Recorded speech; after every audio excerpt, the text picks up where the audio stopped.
விடுதலை புலிகளின் தலைவரது மகளின் காணொளி தொடர்பில் ஸ்ரீலங்கா படைத்தரப்பு வெளியிட்ட அறிவிப்பு. துவாரகா தோன்றிய பெண்ணின் பின்னணியில் செயற்பட்ட 3 தரப்பினர். இலங்கை மக்களுக்கு அதிர்ச்சி தகவல்.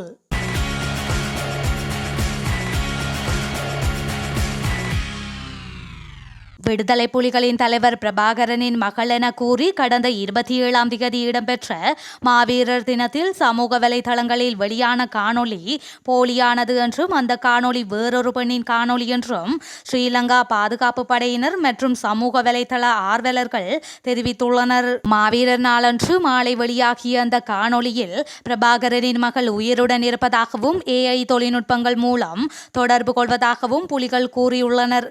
அத்துடன் அமைப்பு சீரமைக்கப்படும் என்றும் கூறப்பட்டது.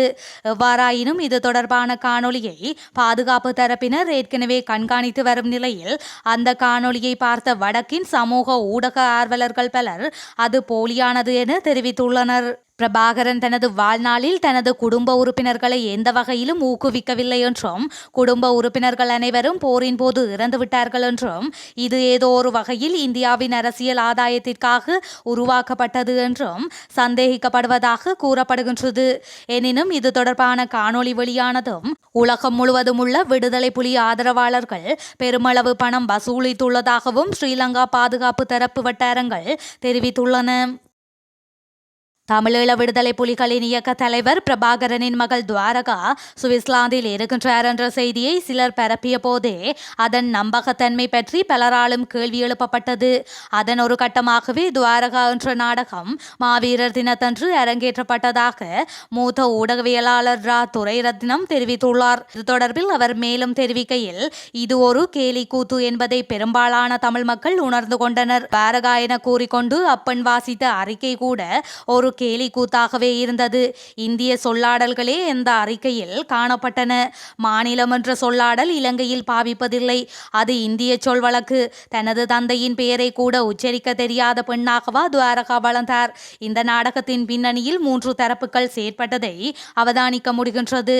மாவீரர் தினத்தில் துவாரகா உரையாற்றுவார் என்பதை இந்த 3 தரப்பும் தெரிவித்து வந்தன. இலங்கை இராணுவ புலனாய்வு பிரிவால் புனர்வாழ்வு என்ற பெயரில் பயிற்சி வழங்கப்பட்டு நிபந்தனைகளுடன் விடுவிக்கப்பட்ட புனர்வாழ்வு அளிக்கப்பட்ட போராளிகள் இலங்கை புலனாய்வு பிரிவின் நெறிப்படுத்தலில் இவர்கள் ஒரு அரசியல் கட்சியாகவும் இப்போது செயற்பட்டு வருகின்றனர். தமிழகத்தில் உள்ளவர்கள் சிலர்களின் கருத்துக்கள் இவர்கள் இந்திய ட்ரோவின் நெறிப்படுத்தலில் செயற்படுபவர்கள். சுவிஸ், பிரான்ஸ் போன்ற நாடுகளில் விடுதலை புலிகளின் சொத்துக்களை பதுக்கி வைத்துக் கொண்டு மீண்டும் போராட்டம் வெடிக்கும் என மக்களிடம் உண்டியல் குலுக்குபவர்கள். மீண்டும் ஆயுத போராட்டம் ஆரம்பமாக போவதாகவும் விடுதலை புலிகள் மீளெழுச்சி பெற்றிருக்கின்றார்கள் என காட்ட வேண்டிய தேவையும் இந்த 3 தரப்புக்கும் உள்ளது. மக்களை யுத்தகால நெருக்கடிக்குள் வைத்திருப்பதற்கும் வகை தொகையின்றி தமிழ் மக்களை பயங்கரவாத தடை சட்டத்தின் கீழ் கைது செய்து சிறையில் அடைப்பதற்கும் இதன் மூலமே முடியும். பயங்கரவாத தடை சட்டத்தை நீக்குமாறு ஐரோப்பிய ஒன்றியம், ஐக்கிய நாடுகள் மனித உரிமை பேரவை, சர்வதேச நாணய நிதியம் ஆகியன இலங்கை அரசாங்கத்தை கோரி வருகின்றன. இலங்கைக்கு கடனுதவியை வழங்கியிருக்கும் சர்வதேச நாணய நிதியம் 15 நிபந்தனைகளை விதித்திருந்தது. இதில் முக்கியமான நிபந்தனை பயங்கரவாத தடை சட்டத்தை நீக்க வேண்டும் என்பதாகும். மீண்டும் போராட்டத்திற்கு துவாரகா தலைமை தாங்குவார் என்ற காசி ஆனந்தனின் கூற்று ஒன்றே போதும். இலங்கை அரசு பயங்கரவாத தடை சட்டத்தை நீக்காமல் இருப்பதற்கு. மீண்டும் ஆயுத போராட்டம் தொடங்கலாம் என பயங்கரவாத தடை சட்டத்தை நீக்க முடியாது என சர்வதேச நாணய நிதியத்திற்கு இலங்கை அரசு சொல்லி மிக இலகுவாக தப்பித்துக் கொள்ளும். அதற்காகவே இலங்கை புலனாய்வு பிரிவு புனர்வாழ்வு அளிக்கப்பட்ட போராளிகள் கட்சியினரூடாக துவாரகா என்ற நாடகத்தை நடத்தி முடித்திருக்கின்றனர்.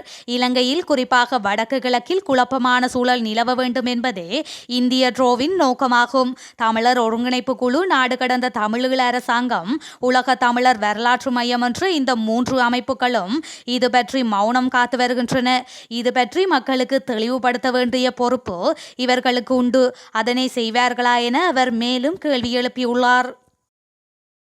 அரசியலமைப்பின் 13வது திருத்தம் மாகாண சபை முறைமைகள் உட்பட இலங்கை இந்திய ஒப்பந்தத்தின் முழு விடயங்களும் முழுமையாக நடைமுறைப்படுத்தப்பட வேண்டும். தமிழர்களின் நலனுக்கு மட்டுமல்லாமல் இந்தியாவின் பாதுகாப்புக்கும் அது மிக முக்கியமாகும் என யாழ் நாடாளுமன்ற உறுப்பினர் CV விக்னேஸ்வரன் வலியுறுத்தியுள்ளார். புதுடில்லியில் நேற்று மதியம் இடம்பெற்ற ஊடகவியலாளர் சந்திப்பில் கருத்து தெரிவிக்கும் போதே அவர் இவ்வாறு தெரிவித்துள்ளார்.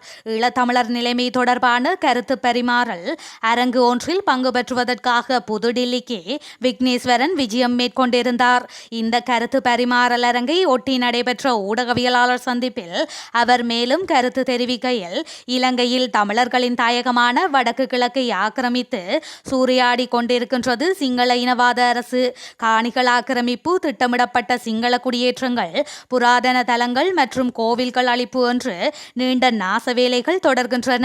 இவற்றிலிருந்து தமிழர் தாயகம் தப்பி பிழைப்பதற்கு அதற்கு அதிகார பகிர்வு நடைமுறையாக்கும் அவசியம். இலங்கை இந்திய ஒப்பந்தம் மூலமான அதிகார பகிர்வு முழுமையாக நடைமுறைப்படுத்தப்பட வேண்டும். 13ஆம் திருத்தமும் அதன் கீழான மாகாண சபை முறைமையும் காலதாமதப்படுத்தப்படாமல் நடைமுறைக்கு வர வேண்டும். அது மாத்திரமல்ல, தமிழர் தாயகம் இப்போது 2 வல்லாதிக்க சக்திகளின் மைதானமாக மாறும் சூழல் உள்ளது. இலங்கை அரசு 2 பக்கமும் விளையாடுகின்றது. சீனாவுடனும் நட்பு பாராட்டி இந்தியாவுடனும் குலைந்து தன் காரியங்களை சாதித்துக் கொண்டிருக்கின்றது. ஆனால் தமிழர் தாயகமோ இந்தியாவுடன் மட்டும்தான் என்று தனது நிலைப்பாட்டில் உறுதியாக இருக்கின்றது. இந்த உறுதிப்பாட்டை இந்தியா சரிவர கைப்பற்றிக் கொள்ள வேண்டும். இலங்கை இந்திய ஒப்பந்தம் மூலமான அதிகார பகிர்வேனும் முழு அளவில் தமிழர்களுக்கு முழுமையாக கிட்டுவதை இந்தியா உறுதிப்படுத்த வேண்டும். இல்லையேல் தமிழர் தாயகமும் மாறி சிந்திக்கும். கை கொடுப்பதற்கு கை நீட்டி காத்திருக்கும் தரப்புகள் பக்கம் நாடும் சூழ்நிலை ஏற்பட்டுவிடும். அப்படி நேர்வது தமிழருக்கும் நல்லதல்ல, இந்தியாவின் பாதுகாப்புக்கும் உகந்ததல்ல. ஆகவே தனது பாதுகாப்பு எதிர்காலம் கருதியேனும் இந்தியா முன்னர் தான் இலங்கையுடன் செய்து கொண்ட ஒப்பந்தத்தை சொல்லுக்கு சொல் வாசகத்துக்கு வாசகம் நடைமுறைப்படுத்தப்படுவதை உறுதி செய்ய வேண்டும் என அவர் தெரிவித்துள்ளார். 2024ஆம் ஆண்டு மொத்த தேசிய உற்பத்தியை 600 பில்லியன் ரூபாயால் அதிகரித்துக் கொள்ள உத்தேசிக்கப்பட்டுள்ளதுடன் அடுத்த ஆண்டு ஒரு தனிநபரிடமிருந்து மேலதிகமாக 30,000 ரூபாவை வரி அறவிடலூடாக பெற்றுக்கொள்ள அரசாங்கம் தீர்மானித்துள்ளது என நாடாளுமன்ற உறுப்பினர் பாட்டாளி சம்பிக்க ரணவக்க தெரிவித்துள்ளார். நாடாளுமன்றத்தில் நேற்றைய தினம் இடம்பெற்ற அமர்வில் கலந்து கொண்டு கருத்து வெளியிடும் போதே அவர் மேற்கண்டவாறு குறிப்பிட்டார். தொடர்ந்தும் தெரிவிக்கையில், 2024ஆம் ஆண்டு வரவு செலவு திட்டம் வரி கொள்கையை விரிவுபடுத்தும் வகையில் காணப்படுகின்றது. வரி விதிப்பை தவிர அரச வருமானத்தை ஈட்டிக் கொள்வதற்கு எவ்வித நடவடிக்கைகளும் முன்மொழியப்படவில்லை. பெறுமதி சேர்வரியை 18%, பண்டங்கள் மற்றும் பொருட்கள் மீதான வரியையும் ஒப்பீட்டளவில் அதிகரிப்பதற்கு முன்மொழியப்பட்டுள்ளது. 2024ஆம் ஆண்டு மொத்த தேசிய உற்பத்தியை 600 பில்லியன் ரூபாவால் அதிகரித்துக் கொள்ள உத்தேசிக்கப்பட்டுள்ளதுடன் அடுத்த ஆண்டு ஒரு தனிநபரிடமிருந்து மேலதிகமாக 30,000 ரூபாவை வரி அறவிடலூடாக பெற்றுக்கொள்ள அரசாங்கம் தீர்மானித்துள்ளது. வரி கொள்கை விரிவுபடுத்தல் சமூக கட்டமைப்பில் பாரிய நெருக்கடிகளை ஏற்படுத்தும். அரச வங்கிகளிடமிருந்து பெற்றுக்கொண்ட கடன்களை பெரும்பாலான அரசியல்வாதிகள் உட்பட முக்கிய தரப்பினர் திருப்பி செலுத்தவில்லை. இவ்வாறானவர்களிடமிருந்து 700 பில்லியன் ரூபாவை அரச வங்கிகள் அறவிட வேண்டியுள்ளது. பெற்றுக்கொண்டுள்ள கடன்களை மீள செலுத்தாமல் இருப்பவர்களின் பெயர் பட்டியலை நாடாளுமன்ற வழிவகைகள் பற்றிய குழுவுக்கு சமர்ப்பிக்குமாறு அரச வங்கிகளின் பிரதானிகளிடம் வலியுறுத்தியுள்ளோம். பெயர் பட்டியல் கிடைத்தவுடன் ஊழலுக்கு எதிராக நாடாளுமன்றத்தில் கருத்து தெரிவிக்கும் பலரின் உண்மை முகம் வெளிவரும். தேசிய இறைவரி திணைக்களம் உட்பட முக்கிய நிறுவனங்கள் வரி அறவிடலை முறையாக மேற்கொள்கின்றதா என்பதும் கேள்விக்குள்ளாக்கப்பட்டுள்ளது என்று அவர் குறிப்பிட்டுள்ளார்.